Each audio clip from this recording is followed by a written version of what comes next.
Let's talk to Carol about what happens next with the weather. We know how bad it has been. Carol, I don't like the look of umbrellas next to you.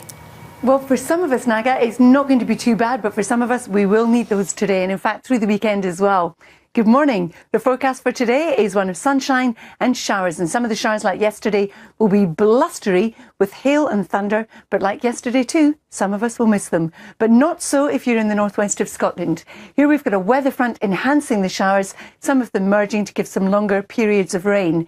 And you can see too from the proximity of the isobars, it's going to be a windy or a breezy day depending on where you are.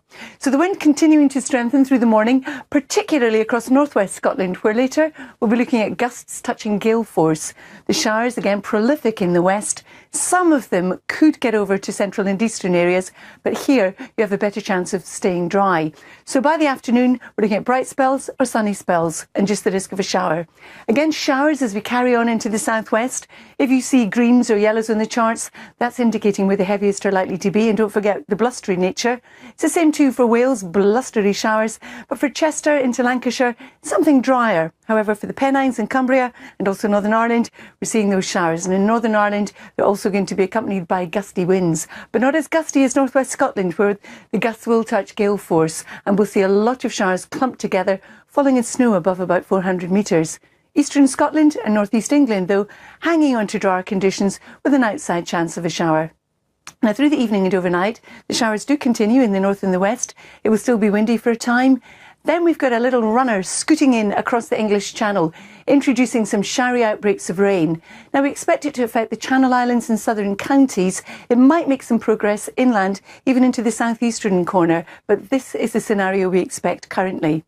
Tomorrow starts on a cold and a frosty note for some of us, but there will be some sunshine. However, things are going to go downhill from the west through the day.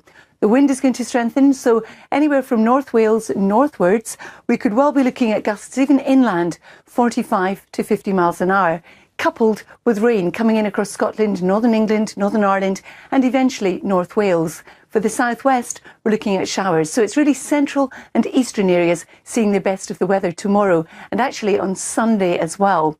So this band of rain that you can see on Saturday will drag its heels in terms of moving steadily southeastwards. Here it is on Sunday. The wind around it will strengthen, more especially with exposure in the west. Here we're looking at gusts up to about 60 miles an hour. So again, it's parts of southeast England that will hang on to the bright conditions. However, all this rain is coming the southeast's way too and will push across us overnight Sunday, clearing on Monday. Naga and Charlie. Carol, thanks so much. You know, you're going to be grateful. I know it may not seem like this, that what you've had to contend with over the last few weeks, you and the guys in the Met Office, has just been the weather, because we're not going to ask you to predict earthquakes. That's what we're talking about next. We're leaving it at just the rain and storms. Thank you so much. Naga. Thank you. She certainly doesn't predict earthquakes. Not many people would have predicted one that would have struck in the middle of the Bristol Channel yesterday.